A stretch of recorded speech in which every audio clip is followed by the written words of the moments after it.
The hallways of Wellington Preparatory School fell silent as the last of the students rushed out the double doors, eager to start their weekend. A few teachers remained, gathering papers and organizing their thoughts before heading home.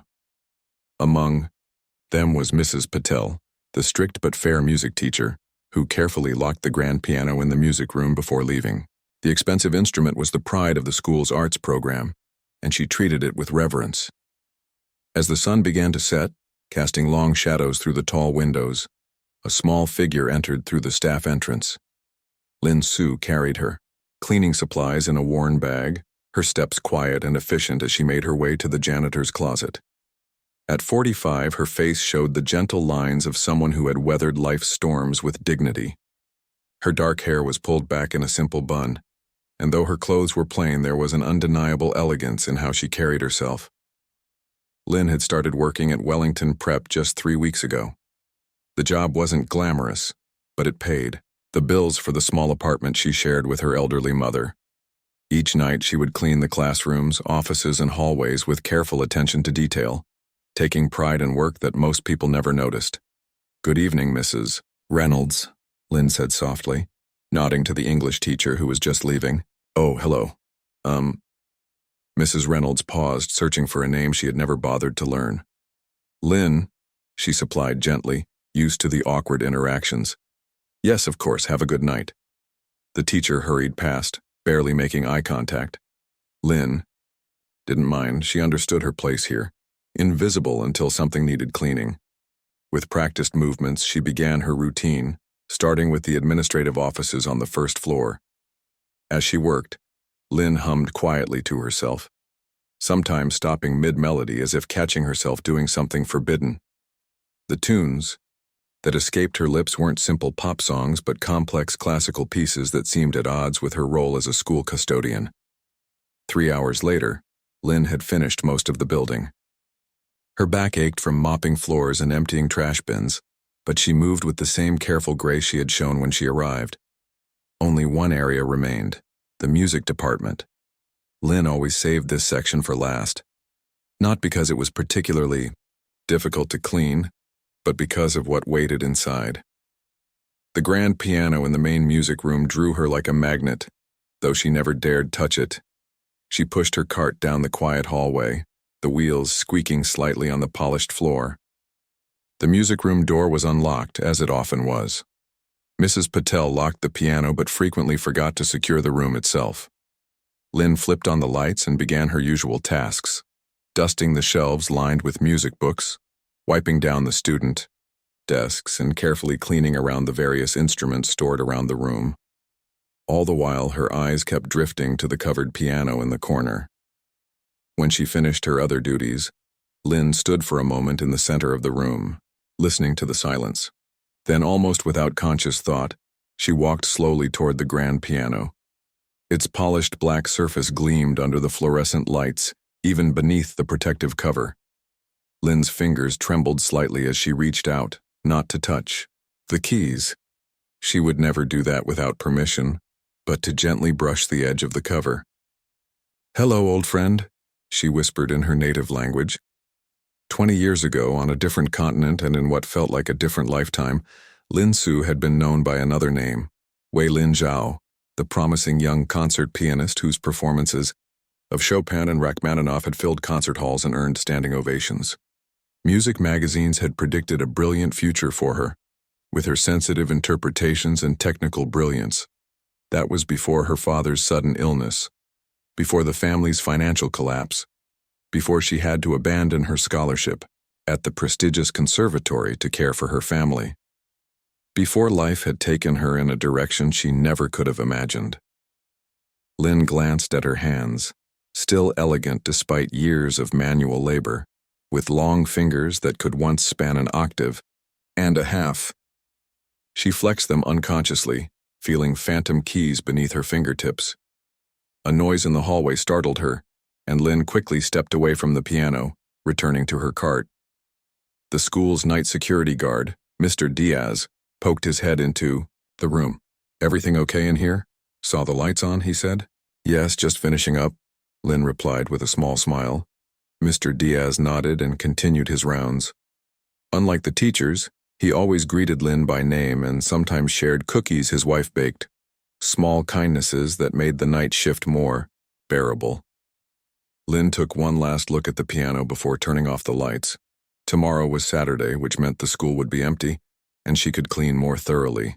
It also meant something else, something she looked forward to all week. The next morning, Lynn arrived early. Saturday shifts were optional and paid extra, but she always volunteered. The emptiness of the school on weekends gave her a sense of peace she couldn't find elsewhere.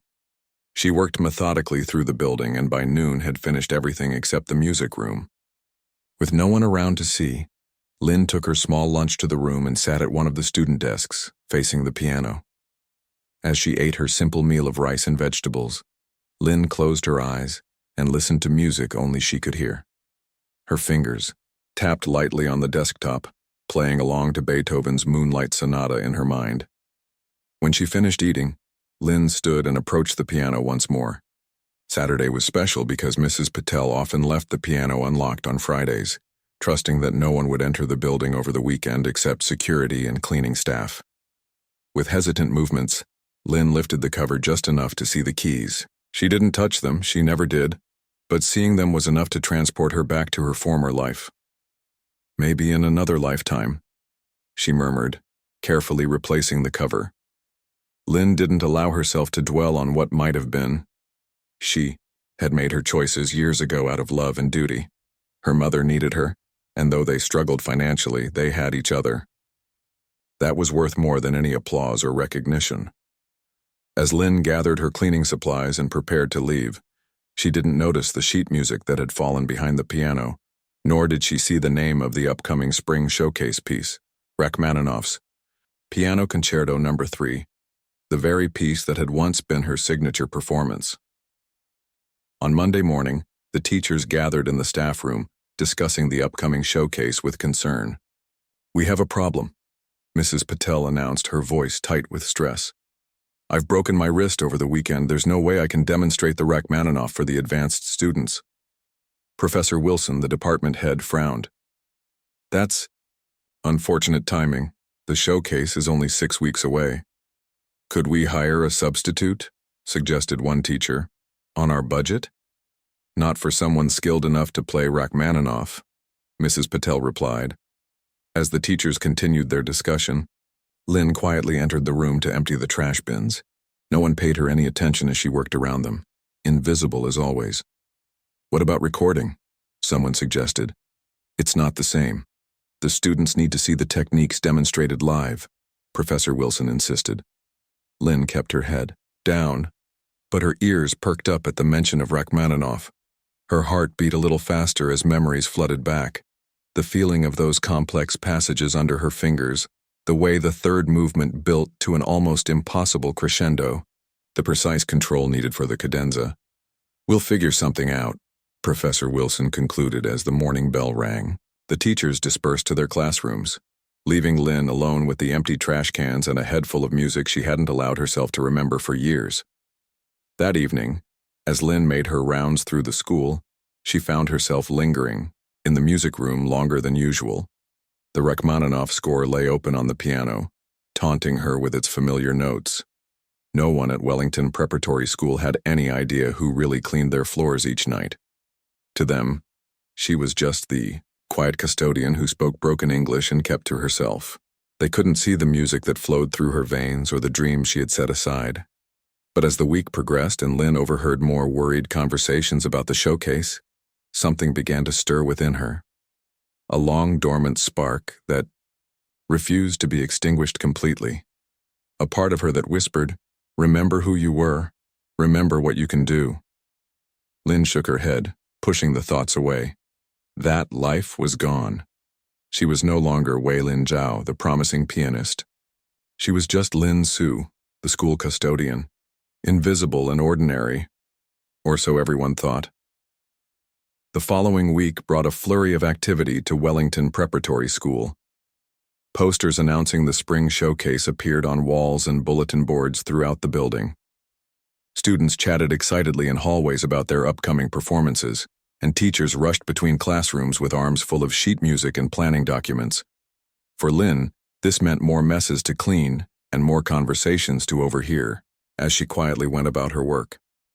She learned that the showcase was the school's biggest event of the year, attracting parents, alumni, and even talent scouts from prestigious music programs. The pressure on both students and teachers was enormous.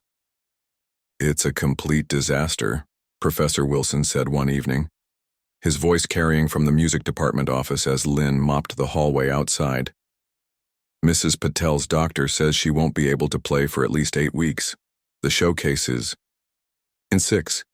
What about Mr. Hayashi?" asked another teacher whose voice Lynn didn't recognize. "On sabbatical until next semester," Professor Wilson replied with a heavy sigh. "And before you suggest Mrs. Lee, remember she specializes in violin, not piano, especially not Rachmaninoff."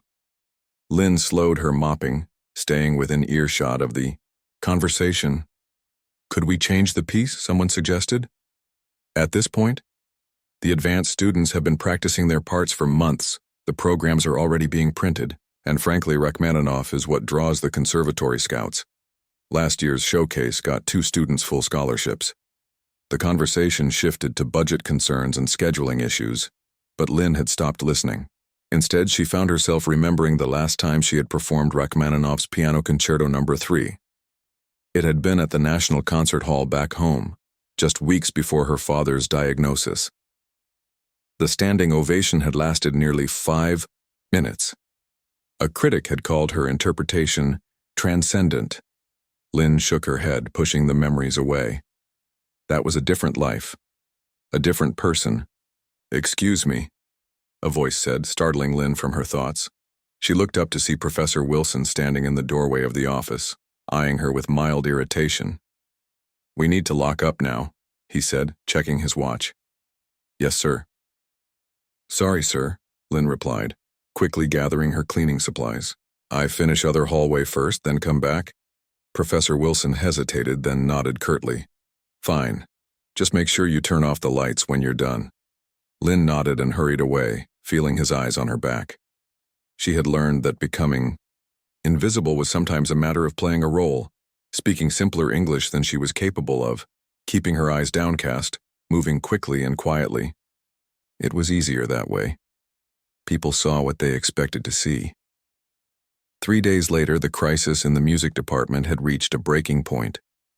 Lynn arrived for her evening shift to find the teachers still in the music room, gathered around the piano where a young man was playing a simplified version of the Rachmaninoff piece. "It's not working, Andy," Professor Wilson said as the young man struggled through a difficult passage. "You're a talented musician, but this piece is beyond your current abilities." The young man, apparently a teaching assistant or junior faculty member, stopped playing, his face flushed with embarrassment. "I can keep practicing," he offered. "We don't have time," Mrs. Patel said from a chair nearby, her wrist in a cast. "The showcase is 5 weeks away and the students need proper guidance now." Lynn quietly began cleaning the far side of the room, pretending not to listen as the teachers discussed increasingly desperate options. "What about a recording?" someone suggested for what seemed like the dozenth time. "We've been through this," Mrs. Patel said sharply. "The students need to see the techniques demonstrated live. The hand positions, the pedal work, these things can't be properly understood from just listening." As the debate continued, Lynn emptied trash bins and dusted shelves, gradually working her way closer to the piano. She couldn't help glancing at the music on the stand. The familiar notes of Rachmaninoff's Third Concerto, simplified for teaching purposes but still undeniably complex. Her fingers twitched at her side. "What about asking one of the parents?" a younger teacher suggested. "There must be someone with piano experience." "You clearly haven't met our parents," Mrs. Patel replied dryly. "They're supportive, but we don't have any concert pianists hiding among them." The meeting dragged on as Lynn finished her cleaning duties in the room. She should have moved on to the next area, but something kept her lingering, straightening items that were already in place, wiping surfaces that were already clean. It was nearly 8 o'clock when Professor Wilson noticed her still there.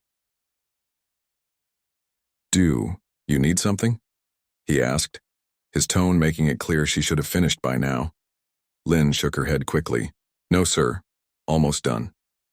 The teachers turned back to their discussion, but not before Lynn caught Mrs. Patel watching her with a thoughtful expression. The next day was Friday, and Lynn arrived to find a note taped to the janitor's closet door. It was from the head of facilities, informing her that the music department had scheduled an emergency weekend rehearsal and asking if she could come in Saturday afternoon to clean up afterward. Extra pay would be provided. Lynn agreed, of course.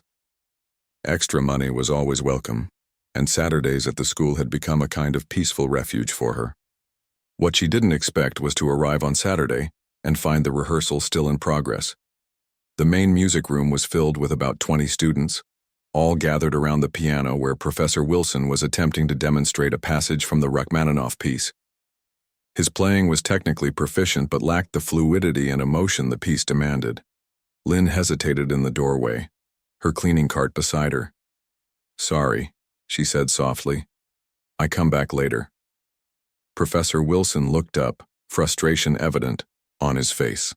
He was about to wave her away when Mrs. Patel, who was sitting nearby, suddenly straightened in her chair. Wait, she said, looking at Lynn with an intensity that made her uncomfortable. You're the evening custodian, right? Lynn? Lynn nodded, surprised that Mrs. Patel knew her name. I've seen you in the music room at night, Mrs. Patel continued. You seem to spend more time there than in other parts of the building. Lynn felt her cheeks warm.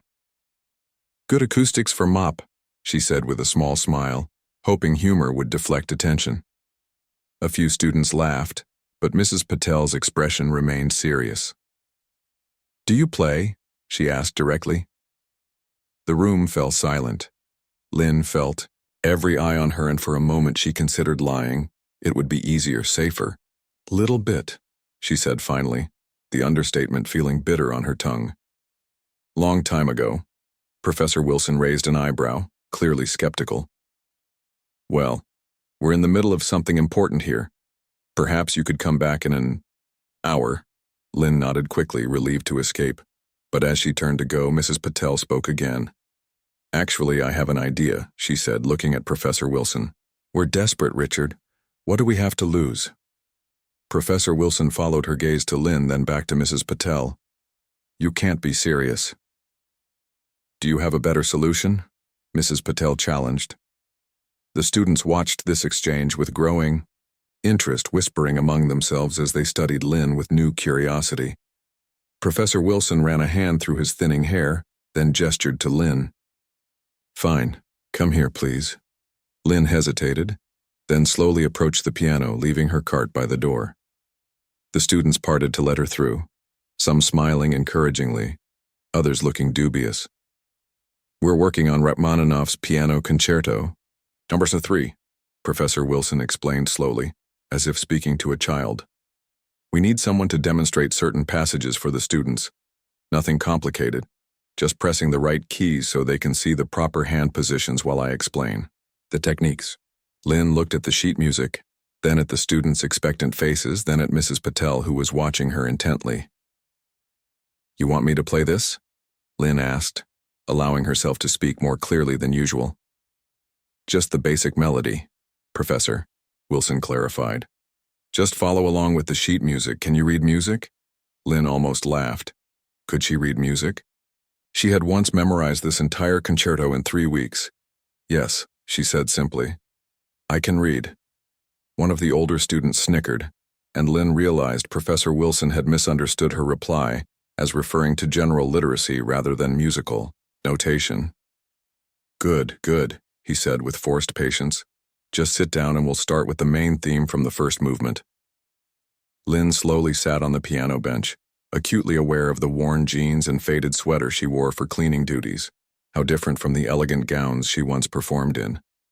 Professor Wilson placed the simplified score in front of her and pointed to a passage. Start here, please. Just the right hand for now. Lynn stared at the keys, suddenly afraid. It had been nearly 20 years since she had touched a piano. What if she had lost everything? What if her fingers, now roughened by years of manual labor, refused to remember what once came so naturally? Whenever you're ready, Professor Wilson prompted, his tone suggesting he was already regretting this experiment. Lynn took a deep breath and placed her hands on the keys. The cool ivory felt both foreign and achingly familiar beneath her fingertips. She began to play the simplified melody, hesitantly at first, then with growing confidence as muscle memory awakened. The room was silent except for the sound of the piano. When she finished the short passage, Lynn looked up to find Professor Wilson staring at her with a slightly puzzled expression. "That was good," he said, sounding surprised. "Very good, actually. Let's try something a bit more complex." He turned the page and pointed to another section, this one requiring both hands and considerably more skill. Lynn played it perfectly, her fingers finding the keys as if guided by an invisible force. A murmur ran through the group of students. Mrs. Patel was sitting forward in her chair now, her eyes wide. "Try this," Professor Wilson said, his voice betraying growing excitement as he flipped to a more difficult passage. Lynn played it flawlessly. "And this?" he said, turning to the most technically challenging section of the first movement, a passage that had been simplified in this teaching version, but was still quite difficult. Lynn hesitated, then looked up at him. "May I see original, not simplified?" Professor Wilson blinked in surprise, then slowly reached into his folder and withdrew the full score. He placed it on the stand, watching Lynn carefully. Lynn studied the familiar notes for a moment, then placed her hands on the keyboard and began to play. Not the simplified version, but the full, complex passage as Rachmaninoff had written it. Her fingers flew across the keys with precision and passion that had once earned her standing ovations. Here, room fell completely silent. Even the whispers stopped. 20 pairs of eyes watched in astonishment as the humble custodian transformed before them, her posture straightening, her face taking on an expression of complete absorption in the music. When she finished the passage, Lynn looked up to find everyone staring at her in shock. Mrs. Patel had tears in her eyes. "Who are you?" Professor Wilson asked in a whisper. Lynn smoothed her hands over her worn jeans and gave a small, sad smile. "Just Lynn," she said softly. "Just person who clean your floors." But they all knew that wasn't true anymore. For several long seconds after Lynn finished playing, the music room remained completely silent. The students stared at her with wide eyes and open mouths. Professor Wilson stood frozen beside the piano, the simplified score still clutched in his hand. Even Mrs. Patel seemed unable to speak, her eyes glistening with unshed tears. Lynn felt her cheeks grow hot under their collective gaze. She looked down at her hands, workers' hands now with calluses and small scars from years of manual labor, resting on keys they had once commanded with such authority. The moment stretched uncomfortably, and Lynn found herself wishing she could simply disappear. Finally, Professor Wilson cleared his throat. "That was unexpected," he said, his voice strangely hoarse. He turned to the students, seemingly at a loss for words. "I think we'll end today's session here. Please review your parts for next week." The students gathered their belongings slowly, still stealing glances at Lynn. A few whispered to each other behind their hands. One girl, perhaps 16 with long dark hair, approached the piano. "That was amazing," she said, her eyes bright with admiration. "I've been working on that piece for months and I've never heard it played like that." Lynn smiled gently. "Thank you," she said, her voice barely audible. "All right, everyone," Professor Wilson called, clapping his hands. Let's give Lynn some space." As the students filed out, Lynn rose from the piano bench, ready to return to her cleaning cart and the familiar comfort of invisibility. But Mrs. Patel waved her back down.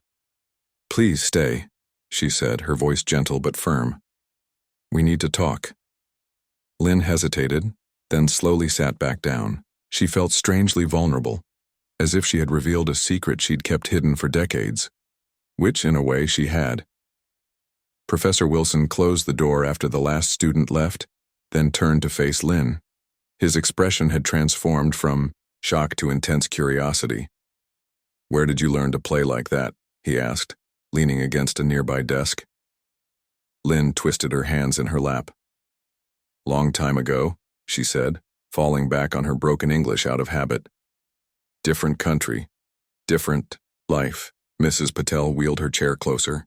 Lynn, you don't have to pretend with us anymore. Your English is clearly better than you've let on, and your piano skills. She shook her head in wonder. That wasn't just good playing, that was world class. Lynn looked up, meeting Mrs. Patel's eyes. Something in the woman's kind gaze made Lynn want to tell the truth. I studied at Beijing Central Conservatory, she said softly, her English now clear and only lightly accented. I performed professionally for several years.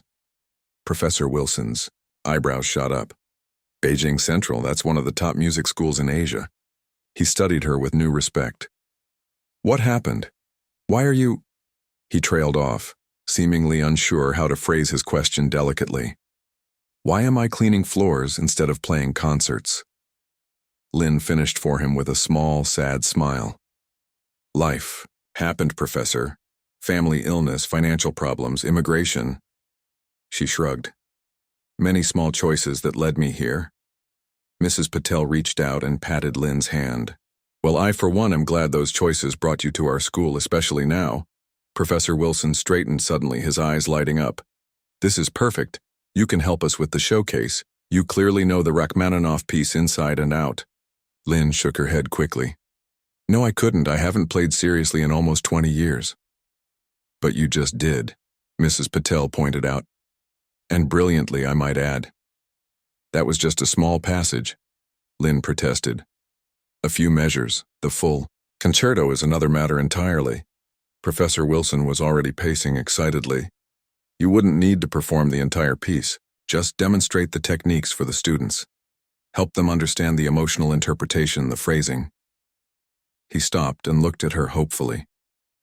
We would pay you, of course. The offer of payment caught Lynn's attention. Her mother's medication was expensive and their small apartment's rent had just increased.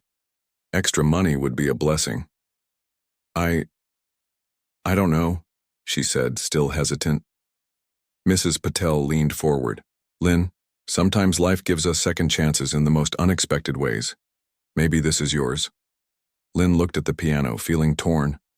Part of her, a part she had buried deep long ago, yearned to accept, to feel the joy of making music again. But another part was afraid. What if she couldn't live up to their expectations? What if she embarrassed herself? Can I think about it? She asked finally. Professor Wilson nodded eagerly. Of course, but we'd need your answer by Monday. The students don't have much time left to prepare. Lynn nodded and stood up, smoothing her worn jeans with slightly trembling hands. I should finish my work now, she said, gesturing toward her abandoned cleaning cart. As she walked away, she heard Mrs. Patel say quietly to Professor Wilson, Did you see her hands on the keys? Like watching poetry in motion? The weekend passed, in a blur of conflicting emotions for Lynn. She cleaned houses on Sundays to earn extra money, and as she scrubbed floors and wiped countertops, her mind kept returning to the feeling of the piano keys beneath her fingers. How alive she had felt in those brief moments, as if a part of her that had been sleeping for years had suddenly awakened. On Sunday night, she sat with her mother in their tiny living room, the elderly woman dozing in her armchair while a Chinese soap opera played softly on their second-hand television. Something on your mind? Her mother asked suddenly in Mandarin, her eyes still closed. Lynn smiled. Her mother had always been able to sense her moods. I played piano yesterday, she said, simply. Her mother's eyes opened, surprise evident in her weathered face. At the school? Lynn nodded and explained what had happened. As she spoke, her mother's expression softened into a wistful smile. Your father would be so happy to hear you played again, she said. He always said your music was the voice of your soul. Lynn felt tears sting her eyes. I'm not sure I should do it, Mother. It's been so long. Her mother reached out and took Lynn's hand, turning it palm up and tracing the lines with her finger.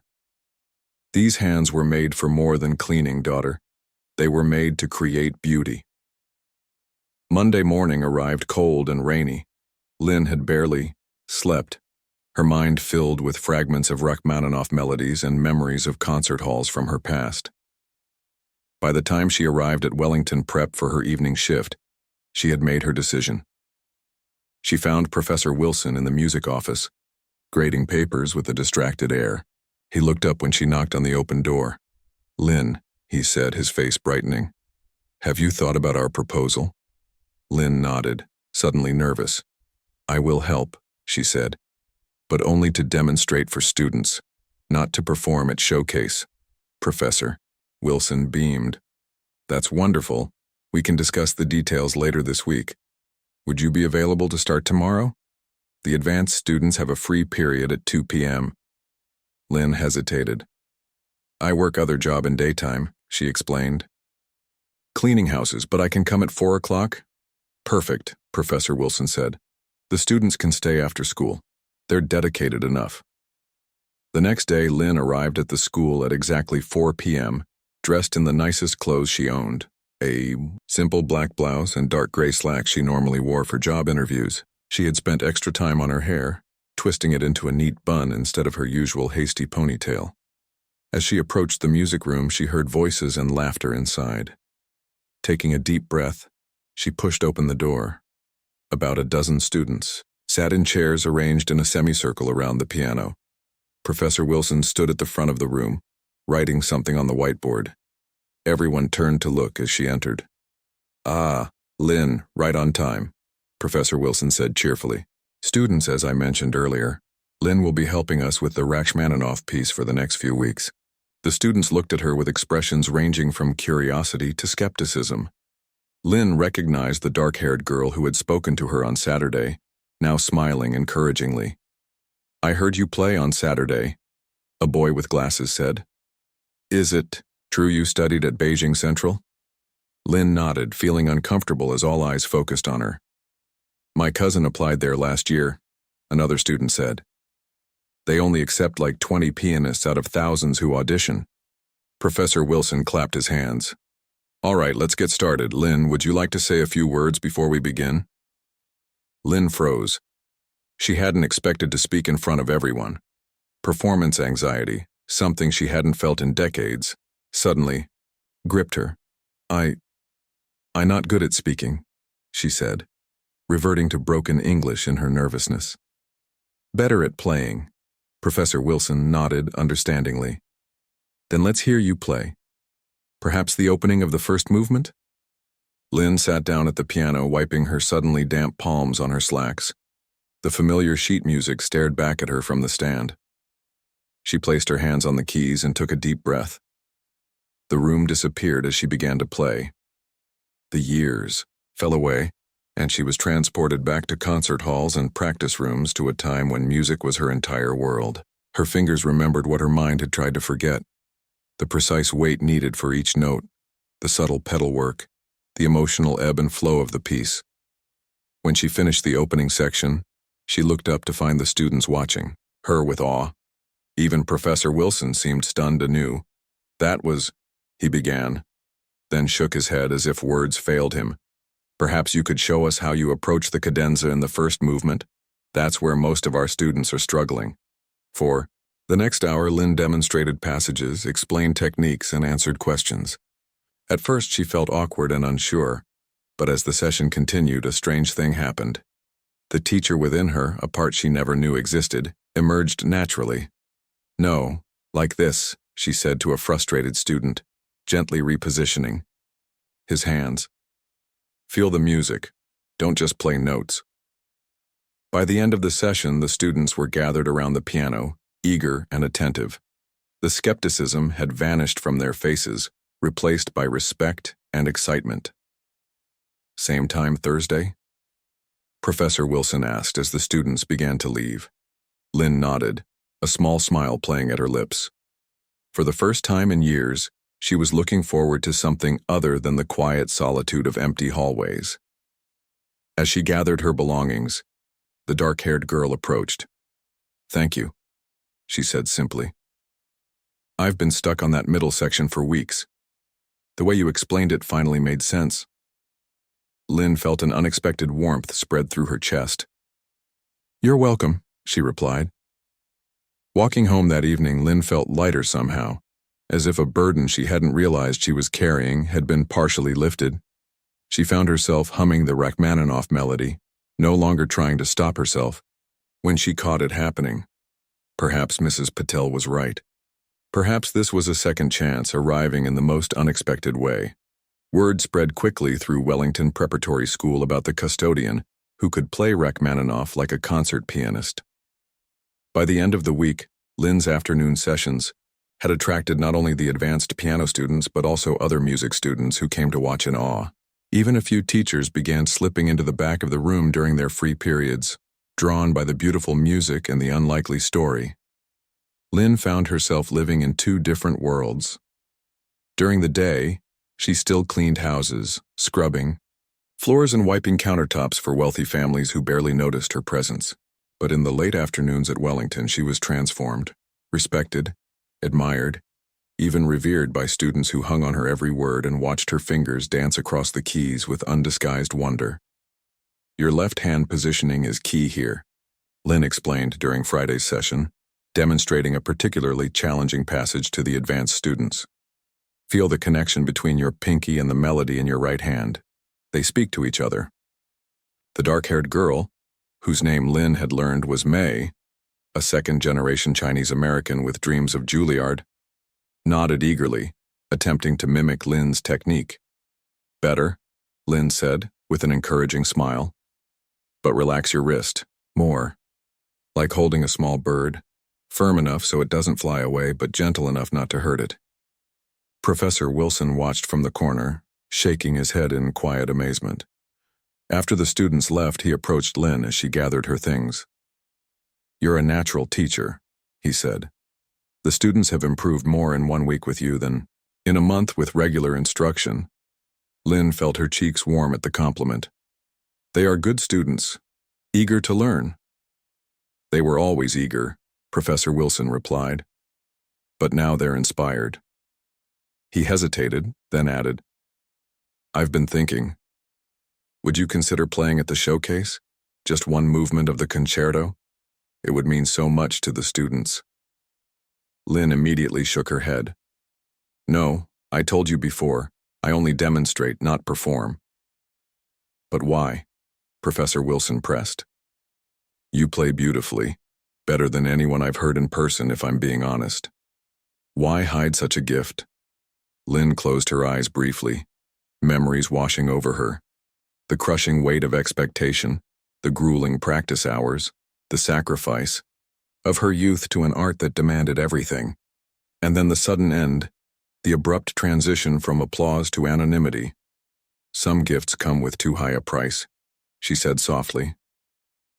Professor Wilson looked like he wanted to argue further, but something in Lynn's expression stopped him. Instead, he simply nodded and said, "The offer remains open should you change your mind."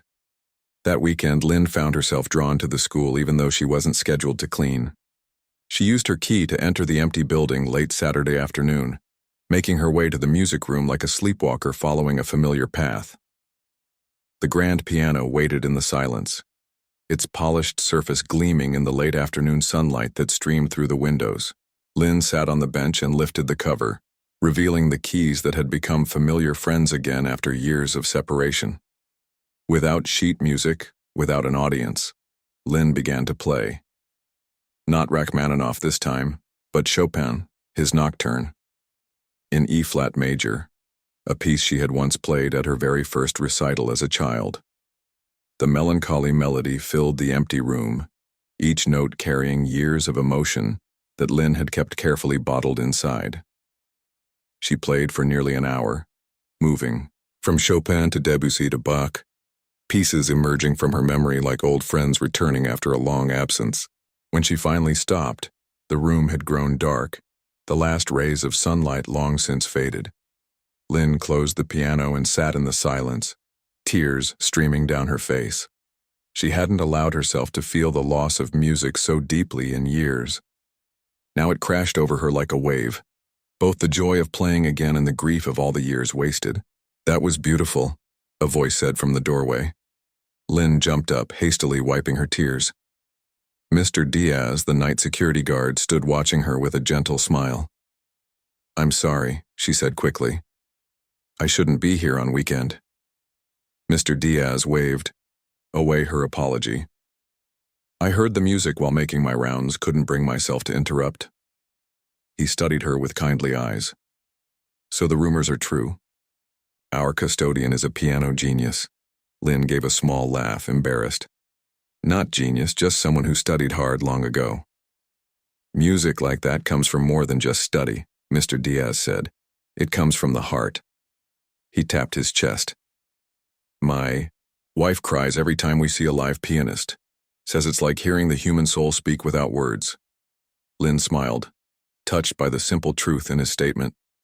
"Your secret's getting out, you know," Mr. Diaz continued, leaning against the doorframe. "My daughter's in middle school here. She came home talking about the amazing pianist who's been teaching the high school students. Said everyone's trying to sneak into the music room to hear you play." Lynn sighed. "It wasn't supposed to be like this. I was just helping because Mrs. Patel broke her wrist. Sometimes life has other plans for us," Mr. Diaz said with a shrug. "My wife always says that closed doors are just God's way of pointing us to the right open window." As Lynn walked home that evening, she couldn't stop thinking about Mr. Diaz's words. Had she been so focused on the closed door of her former career that she'd missed an open window? Teaching had never been part of her plan, yet she found herself looking forward to the sessions with the students more than anything else in her life. Monday brought a surprise. When Lynn arrived for the afternoon session, she found not only the usual students but also the school's headmaster, Dr. Chen, a tall, distinguished man who rarely visited the music department. "Miss Su," he said, extending his hand. "I've heard remarkable things about your work with our students." Lynn shook his hand hesitantly, uncomfortable with the formality of being addressed as Ms. Su rather than simply Lynn. "Professor Wilson has told me about your background," Dr. Chen continued. "It's quite extraordinary. Would you mind if I observed today's session?" Lynn nodded, suddenly nervous. She had grown comfortable with the students and even with Professor Wilson's presence. But the headmaster's formal attire and serious expression intimidated her. As the session progressed, however, Lynn found herself forgetting about Dr. Chen as she focused on the students and the music. She demonstrated a particularly challenging section of the concerto, explaining the emotional context behind Rachmaninoff's composition. "He wrote this after recovering from deep depression," she told the students. "You can hear both struggle and triumph in these passages. Your playing should reflect that journey." When the students attempted the passage, Lynn moved among them, correcting a hand position here, suggesting a different emphasis there. She was so absorbed in the teaching that she didn't notice Dr. Chen whispering to Professor Wilson, both men watching her with intense interest. After the session ended and the students had left, Dr. Chen approached Lynn again. "That was quite impressive. Ms. Su," he said. "You have a remarkable gift for teaching." "Thank you," Lynn replied, still uncomfortable with the attention. "I understand you're working as both a house cleaner and our evening custodian," Dr. Chen said. "That must be exhausting." Lynn shrugged. "I am used to hard work." Dr. Chen exchanged a glance with Professor Wilson, then turned back to Lynn. "We would like to offer you a position as a part-time piano instructor." Lynn stared at him, certain she had misheard. "What?" "The school board has approved an emergency addition to our music faculty," Dr. Chen explained. "Given Mrs. Patel's injury and the upcoming showcase, they agreed we need additional help. The position would initially be through the end of the school year, with the possibility of renewal." Lynn felt lightheaded. "But I have no teaching credentials, no degree from American University." "You have something more valuable, Professor," Wilson interjected. "Exceptional skill and the ability to communicate it to students." "We would, of course, need to verify your educational background," Dr. Chen added. "But Professor Wilson tells me you studied at Beijing Central Conservatory, which is a world-renowned institution." Lynn nodded slowly, still processing what was happening. "The position would include health insurance," Dr. Chen continued, "and a salary significantly higher than what you're currently earning in your two jobs combined." Health insurance. The words hit Lynn like a physical force. Her mother's medication was barely covered by the government program they qualified for, and they paid hundreds of dollars out of pocket each month. Can I think about it? She asked, her voice barely above a whisper. Of course, Dr. Chen replied, but we would need your answer by Wednesday. The paperwork takes time to process. After they left, Lynn sat alone at the piano, her fingers resting motionless on the keys. A piano teacher. The idea seemed both wonderful and terrifying. Could she really step back into the world of music so completely? After hiding for so long, could she bear to be seen, truly seen again? That night, as Lynn prepared dinner in the tiny kitchen of their apartment, she told her mother about the offer. They want to make me a teacher, Mother, she said in Mandarin, still disbelieving. A real piano teacher at Wellington Prep. Her mother's eyes filled with tears. Your father sees this from heaven, she said, her voice trembling with emotion. He always said your music was too beautiful to be silenced forever. Lynn stirred the simple soup they would have for dinner. I'm afraid, she admitted. What if I fail? What if I'm not good enough? Her mother reached across the small table and took Lynn's hand. You have never been afraid of hard work, daughter. Why fear something that brings you joy? The next day, Lynn arrived at Wellington to find an unusual scene in the music room. The young teaching assistant who had struggled with the Rachmaninoff piece, Andy, was sitting at a computer, peering intently at the screen while several students gathered around him. Lynn, May called excitedly when she entered. You have to see this. Curious, Lynn approached the group. Andy turned the computer screen toward her. I was curious about your background, he explained, so I did some research online. Is this you? On? The screen was a video from nearly 20 years ago. The quality was poor, clearly transferred from an old recording, but the title was clear. Weilin Zhao performs Rachmaninoff Piano Concerto No. 3 with Beijing Symphony Orchestra, 2004. Winnerma felt the blood drain from her face. On the screen was a much younger version of herself in an elegant black gown, her hair styled elegantly, her posture perfect as she approached a grand piano on a concert stage. It is you, May gasped, looking from the screen to Lynn's face. You? We're famous! The other students crowded closer, exclaiming in surprise as the younger Lynn on the screen began to play the very piece they had been studying, but with a mastery that left no doubt about her professional training. Lynn watched, transfixed, as her past self performed with passion and precision that had once earned her acclaim throughout Asia. She had never seen this recording, had never wanted to look back after she left that life behind. There's more, Andy said, scrolling down to show numerous other videos and articles, reviews from major music publications, concert programs from all over China and other countries.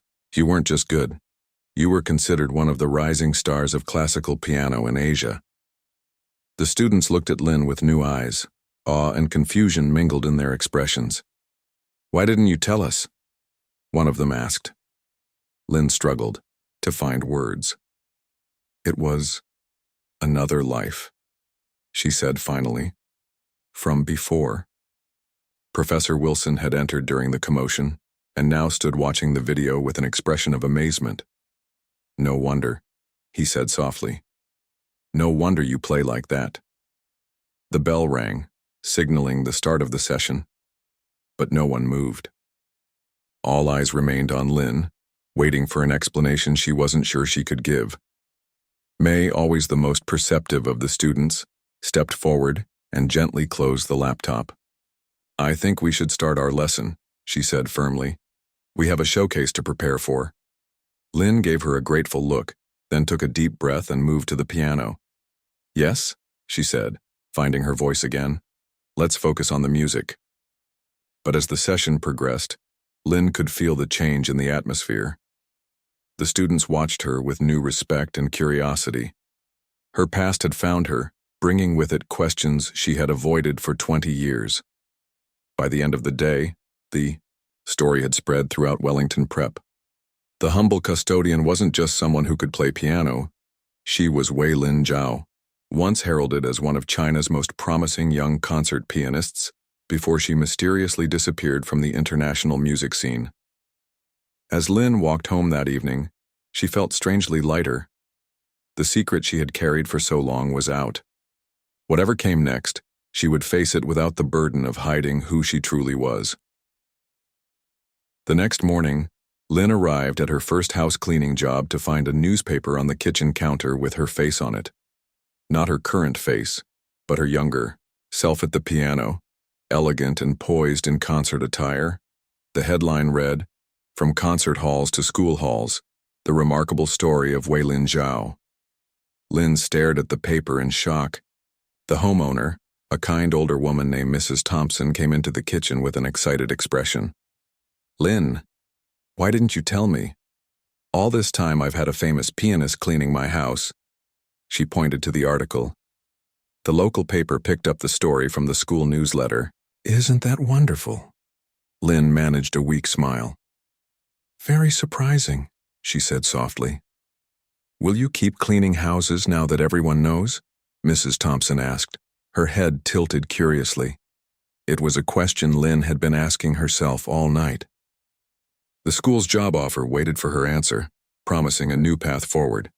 Yet the thought of such a dramatic change terrified her. For 20 years she had lived quietly and visibly. The spotlight had once burned her badly. Did she dare step back into it? "I don't know yet," Lynn answered honestly. Mrs. Thompson patted her arm. "Well, whatever you decide, I'm proud to know you, and I'll understand if you move on to better things." Lynn finished her cleaning jobs that day in a daze, her mind elsewhere, as her hands performed the familiar tasks of scrubbing and polishing. By the time she arrived at Wellington Prep in the late afternoon, she felt emotionally exhausted. She had barely stepped through the school doors when she heard excited voices calling her name. Not Lynn, but Ms. Zhao.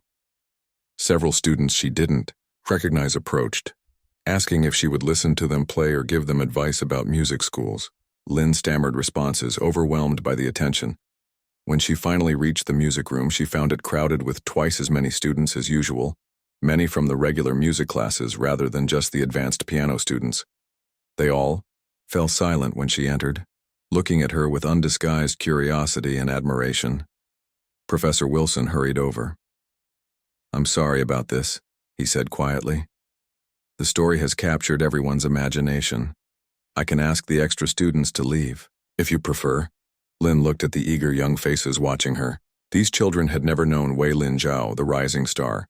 They simply saw someone who could create beautiful music, someone who might help them do the same. "They can stay," she said.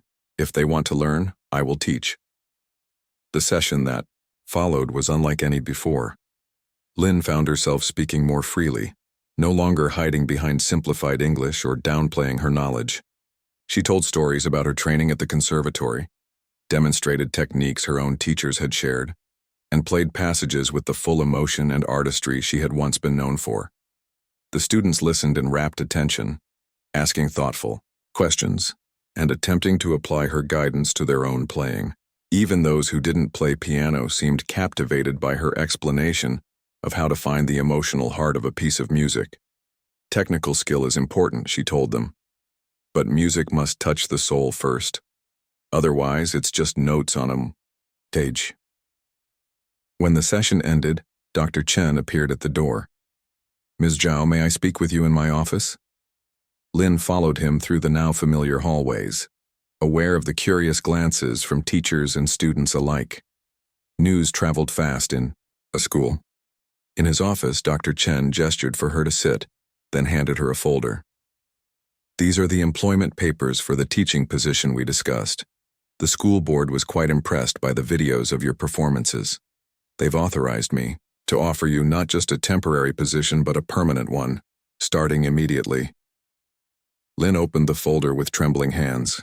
The salary listed was more than triple what she earned from both her cleaning jobs combined. "We would need your answer today," Dr. Chen added. "The showcase is less than a month away and we need to update the program." Lynn looked up. "Update the program?" Dr. Chen smiled. "Professor Wilson has suggested that you perform one piece at the showcase, a special feature to introduce you to the school community as our new piano instructor." Lynn felt panic rise in her chest. I told Professor Wilson I don't want to perform. I understand your hesitation, Dr. Chen said gently. But consider what it would mean to the students. Many of them have never heard a professional pianist play live. It would be an incredible inspiration for them. Lynn stared at the employment papers, feeling torn. The job would solve so many problems: financial security, health insurance for her mother, a return to the world of music she had loved. But the thought of performing again, of being judged and evaluated and discussed. May I have a few hours to think? She asked. Dr. Chen nodded. Of course, but I'll need your decision by the end of the day. Lynn left his office and found herself walking aimlessly through the school corridors. Without realizing it, her feet carried her to the music room, now empty except for May, who was practicing diligently at one of the upright pianos in the corner. The girl looked up when Lynn entered. Miss Zhao, I was hoping to see you. She hesitated, then asked, Is it true? Are you going to become our teacher? Lynn sighed and sat beside May on the piano bench. I don't know yet. It's a big change. May nodded thoughtfully. Change is scary. She played a few notes absently. My family moved here from Taiwan when I was 10. I hated it at first. New language, new school, no friends. She looked at Lynn. But if we hadn't moved, I would never have found Wellington, never discovered how much I love playing piano. Lynn smiled at the girl's simple wisdom. Sometimes the hardest changes bring unexpected gifts, she agreed. I watched all your videos online last night, May continued. You were amazing. Are amazing, she corrected herself. When you play, it's like the music is alive. That's how I want to play someday. You will, Lynn said, surprised by her own certainty. You have both talent and heart. Those are the ingredients for true musicianship. May beamed at the compliment. Then you'll teach me? You'll stay? Before Lynn could answer, Mrs. Patel appeared at the door, her wrist still in its cast. I thought I might find you here, she said to Lynn. Do you have a moment? Lynn nodded and followed Mrs. Patel to a quiet corner of the room. Dr. Chen told me about the job offer, Mrs. Patel said, and about your reluctance to perform at the showcase. Lynn sighed. I haven't performed in public for 20 years. I'm not ready. Mrs. Patel studied her with kind eyes. May I tell you something? When I first heard you play, I cried, not just because it was beautiful, but because I could hear in your playing all the joy and pain and longing you've experienced. That kind of music can't be taught. It can only be lived. Lynn felt tears sting her eyes. I gave up that life for good reasons, she said softly. Perhaps, Mrs. Patel acknowledged. But the woman who made that choice is not the same woman standing before me now. 20 years changes a person. She placed her good hand on Lynn's arm.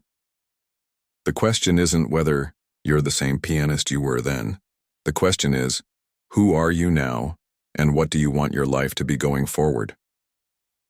Lynn thought about this as she walked home that evening, the employment papers tucked in her bag, still unsigned. Who was she now? No longer the ambitious young pianist driven by dreams of fame and recognition. Not just a quiet custodian either, hiding from her past and from life itself. She found her mother waiting for her, a small suitcase open on the table. What's this? Lynn asked in surprise. Her mother smiled. I'm going to stay with Aunt Lee for a while. She called after seeing the article about you in the Chinese community newspaper. Lynn frowned in confusion. But why? Are you upset about the publicity? Her mother laughed softly. No, daughter. I'm giving you space to decide your future without worrying about me. She took Lynn's hands in hers. For 20 years, you have put my needs first. You left your career to care for your father and me. You worked jobs beneath your talents to support us. You're my family, Lynn said simply. It was my choice. Yes, and I have been blessed by your devotion, her mother replied. But now it is time for you to make a choice for yourself alone. Not for me, not for your father's memory. For Lynn. Lynn felt tears well up. I don't know if I can perform again, she whispered. I don't know if I'm still that person. Her mother cupped Lynn's face with weathered hands. You are still you. The music is still inside you. Whether you perform or not, whether you teach or clean floors, what matters is that you choose your path with an open heart, not a fearful one. The night before Lynn had to give her answer, she returned to Wellington Prep after hours. Mr. Diaz, now aware of her identity, simply smiled and unlocked the music room for her without question. In the empty room, Lynn sat at the grand piano one more time. But instead of playing, she closed her eyes and remembered the conservatory where she had studied for endless hours, the concerts where she had felt both terror and exhilaration, the crushing disappointment when she had to abandon it all, and the quiet dignity she had found in building a simpler life. Then she thought about the students she had been teaching, their eager faces and genuine appreciation for music. She thought about May, so talented and determined, reminding Lynn of herself at that age. Finally, she placed her hands on the keys and began to play. Not Rachmaninoff this time, but a piece she had composed herself years ago, never performed, for anyone. It was simpler than the complex classical works she had once mastered, but it contained all the emotion of her journey. The joy, the loss, the quiet resilience, and the unexpected second chance. When she finished, Lynn knew her answer. The why, night of the spring showcase arrived with all the excitement and nervous energy, typical of school performances. The auditorium was packed with parents, alumni, and community members, many drawn by the news story about the former concert pianist, now teaching at Wellington Prep backstage.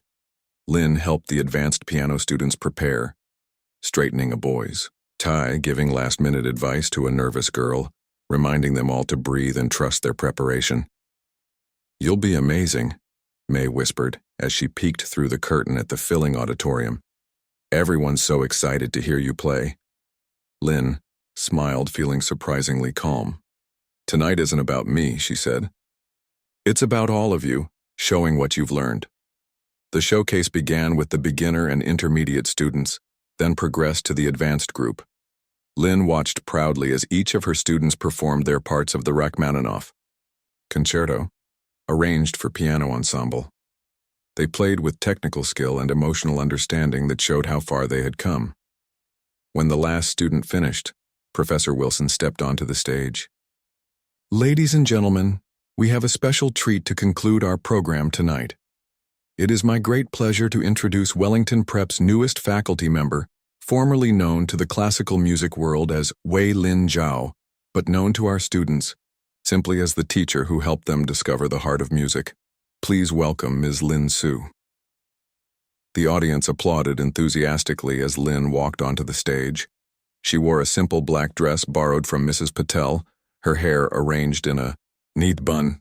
She looked out at the sea of faces, students, teachers, strangers, and felt not fear but a strange sense of homecoming. She sat at the piano, adjusted the bench, and placed her hands on the keys. The auditorium fell silent in anticipation. I will play for you a piece I composed many years ago, she said into the microphone, her voice clear and confident. It is called Return. As the first notes filled the auditorium, Lynn closed her eyes and gave herself to the music completely. The piece told her story without words, the journey from fame to anonymity and back to a different kind of recognition. Not the acclaim of concert halls and critics, but the appreciation of young musicians she was helping to shape, and the personal satisfaction of reclaiming her gift on her own terms. When the final note faded, there was a moment of complete silence. Then the audience rose to their feet, applause thundering through the auditorium. Lynn stood and bowed, her eyes finding her mother in the front row, tears streaming down the elderly woman's face. Later, as students and parents crowded around to congratulate her, Lynn felt a tugging on her sleeve. She turned to find May looking up at her with shining eyes. That was beautiful, the girl said. Will you teach me to compose like that? Lynn smiled, her heart full. Yes, she said. That and much more. As she looked around at her new community, Dr. Chen beaming with satisfaction, Professor Wilson discussing music with parents, Mrs. Patel giving her a thumbs up from across the room, her students proudly accepting compliments on their performance, Lynn felt a sense of peace she hadn't known in decades.